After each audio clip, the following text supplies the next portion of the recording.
online illicit trade, online scammers, buy and sell crime, ਜਿਹੜਾ ਅਸੀਂ ਦੇਖਿਆ ਕਿ ਆਨਲਾਈਨ ਸਕੈਮਰਸ ਬੈਠੇ ਆ ਲੋਕਾਂ ਨੂੰ ਠੱਗਦੇ ਆ, ਉਹਦੇ ਉੱਪਰ ਅੱਜ ਜਿਹੜਾ ਇਵੈਂਟ ਹੈ ਇਹਦੇ ਵਿੱਚ public, private sector, public sector ਤੇ ਗਵਰਨਮੈਂਟ ਸੈਕਟਰ ਦੇ ਨੁਮਾਇੰਦੇ ਅੱਜ ਮੌਜੂਦ ਹੈ। ਗੱਲਬਾਤ ਇਹਦੇ ਤੇ ਹੋਣ ਜਾ ਰਹੀ ਹੈ ਕਿ ਕਿਸ ਹਿਸਾਬ ਨਾਲ ਕਿੰਨਾ ਸੀਰੀਅਸ ਆ ਕ੍ਰਾਈਮ ਹੈ, ਜਿਹੜਾ ਮੇਰੇ ਪਿੱਛੇ ਵੀ ਦੇਖੋਗੇ Canadian forum against online illicit trade. So ਕਿੰਨਾ ਸੀਰੀਅਸ ਆ ਇਸ਼ੂ ਹੈ, ਇਹਦੇ ਉੱਪਰ ਕੀ ਸਕੋਪ ਹੈ ਔਰ ਇਹਦੀ ਪ੍ਰੀਵੈਂਸ਼ਨ ਅਵੇਅਰਨੈਸ ਕਿੱਦਾਂ ਕੀਤੀ ਜਾਏ।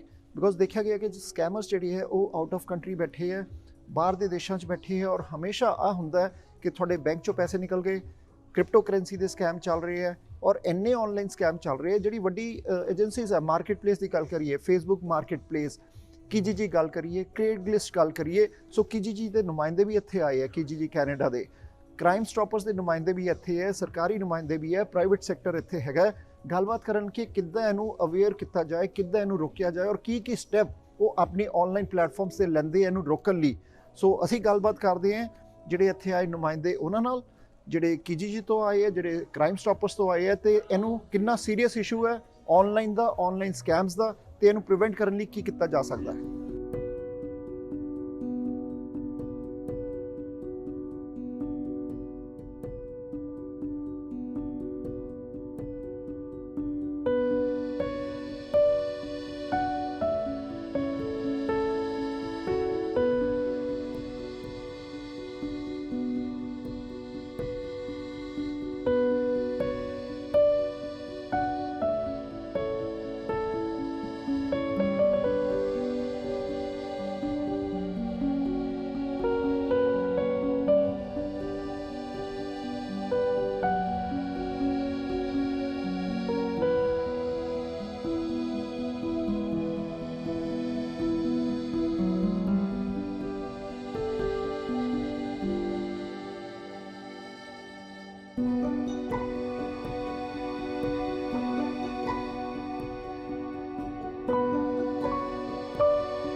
My question is, do we think that the scammers, they are more advanced than our law enforcement agencies in terms of where we are trying to prevent the crime? Reason I ask, because if we see carjacking, which is not online, but online also it's happening, every 6 minutes one car is stolen in Canada. And police officer says that call your insurance. So all the preventive measures have been failed. We have seen last 5 years. So online also is affecting. What recommendations you can give as a team, because we all are private, public and government sector is here, what recommendations can you suggest to stop, to be more advanced than these criminals, these scammers, because they are not sitting here in Canada, they are across the globe targeting single country, and when our ships with the full load of cars can go out of Canada, and 5 years we have done nothing. Online also, scammers are outside Canada, and prevention has been failed. What steps you recommend to the government, and is government playing enough role from their side to help this forum and all these organizations, Crime Stoppers and everybody who is doing a tremendous job? Your recommendations on this. Thank you. Okay. So from my point of view, it's again, it's going to come down, it's like anything with technology, it comes down to the user. Fraudsters will always be there, scammers will always be there. Do we fall for their line? In other words, the most important thing, I think, is awareness. For instance, you mentioned cars being stolen. Well then, put the little bars on your cars or whatever so the steering wheel can't move. Or don't park your car in a really dark street with absolutely no lighting. Or, personal safety. I don't go walking around alone in Montreal Nord, because I know that it's maybe not the best part of town. I'll walk where I live at midnight alone without problem. So knowing your surroundings. And it comes down, same thing with online scams or not online scams, real life scams. It's being aware. It's not, every time something seems too good to be true, it probably is. So if somebody's offering something at a really good price, there's a reason for that. Most people don't want to sell at a loss. So if somebody bought an iPhone for $2,000, are they really going to sell it for $1,100? So it's doing the legwork, it's being aware. It still almost always will come back to the user. It'll come back to the buyer to be responsible. And Police can make many public awareness campaigns. Crime Stoppers does there's a lot you can do to help make people more aware. You can't stop people from trying to find a good deal. So you have, people want to save money. They think it's a great deal. You have to find ways to educate people as to the dangers of that, just like clicking on links.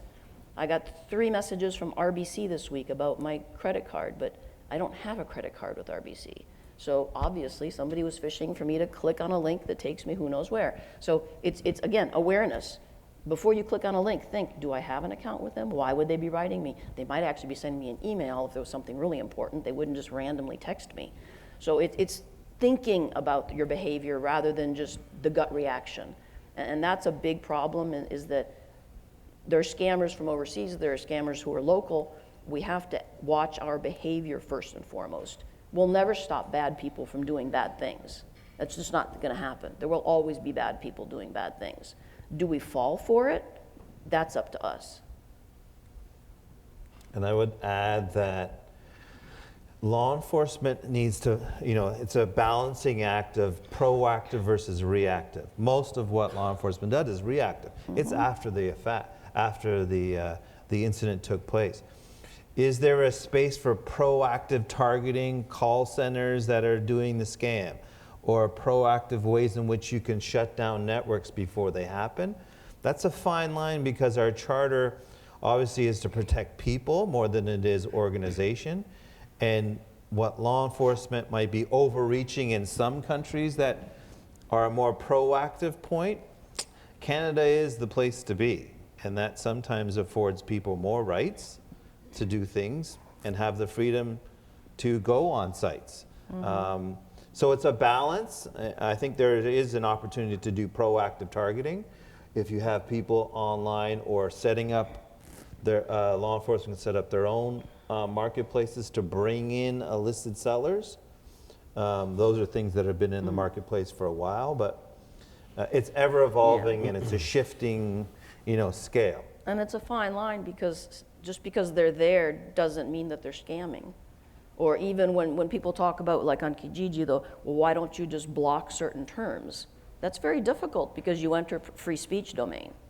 Okay, if I'm searching for Marlboro that are being sold online illegally, you can't just block the word Marlboro because maybe somebody's selling a Marlboro t-shirt. That's not illegal. Or a Marlboro ad from 1950, that's not illegal.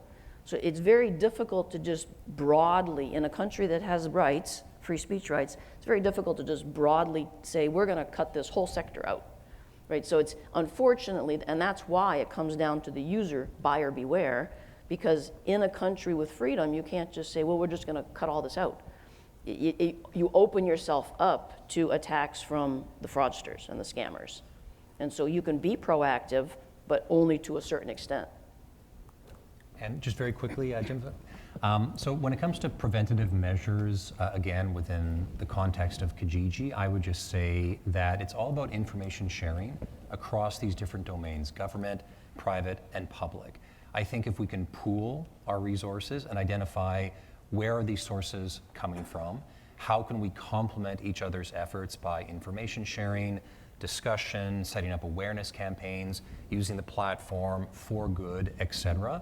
We slowly chip away at the effectiveness of those scams, because as both of you mentioned, if people are generally aware about what looks like a stolen vehicle, why is it being sold at this price point? Is there a way to check the VIN, for example? Can I see it locally versus it's in this shipping container somewhere that I just have to trust? If I send the money, I'll get the vehicle.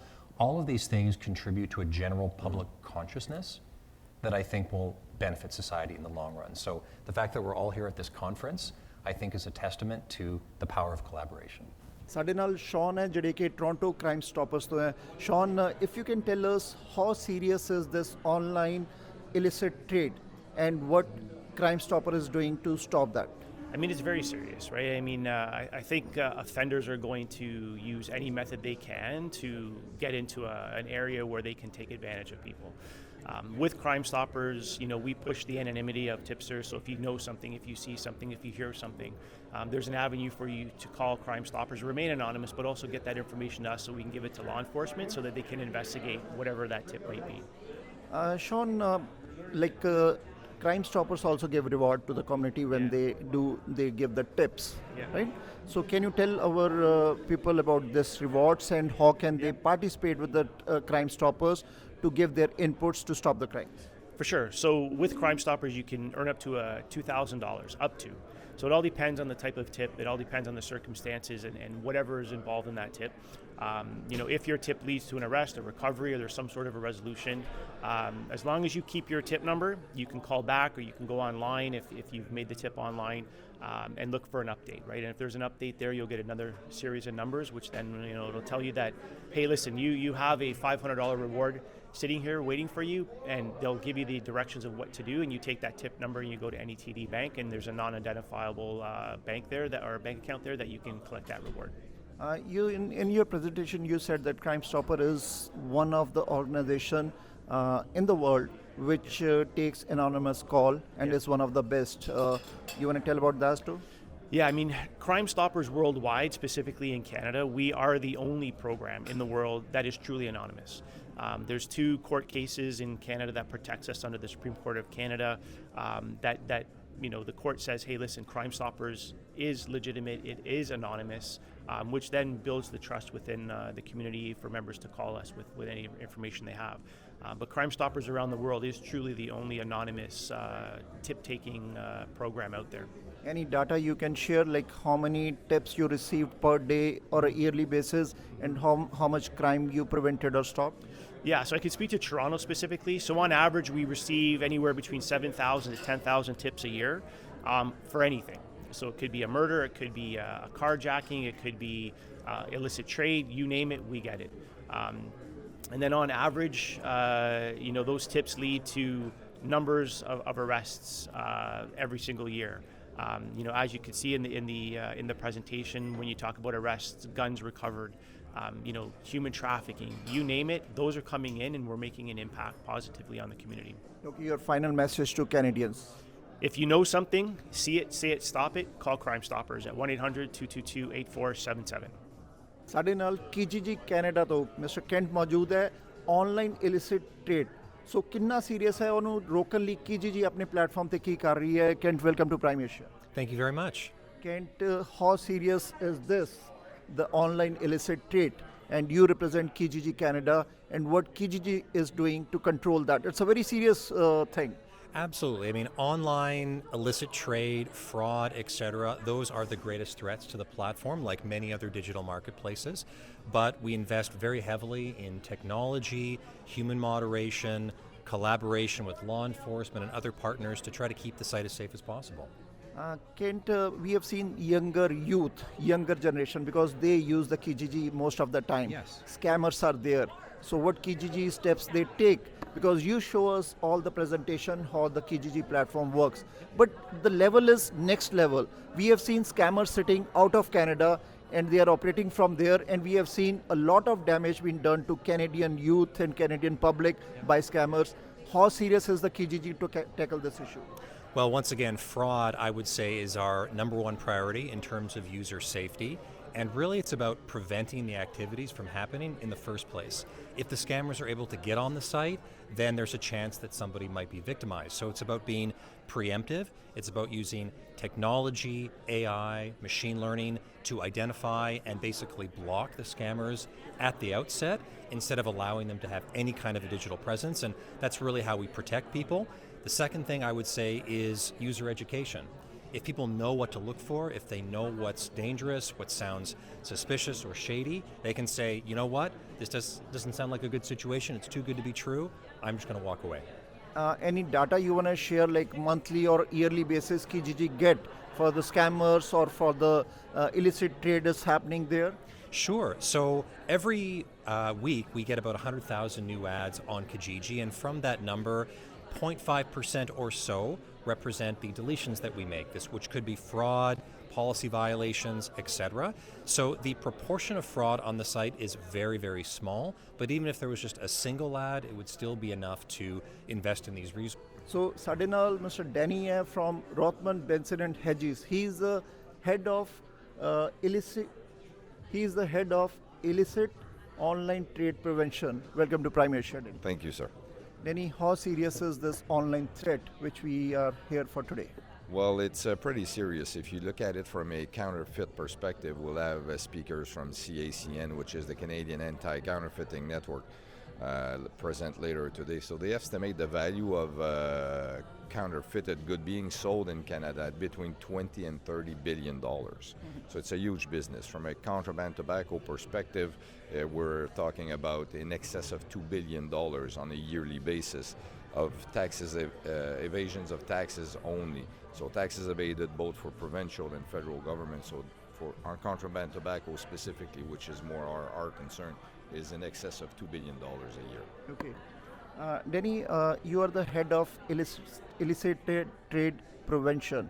How Benson and Hedges, Rothman Benson and Hedges, they play their part in this, and what you do Yes. in preventing this? Actually, we with the online portion of contraband tobacco, we partnered with KGG, like I think 4 years ago, and as you saw the presentation from KGG, on a daily basis, we take ads down or posts down that either offer tobacco products that do not follow regulations or that are plainly illegal.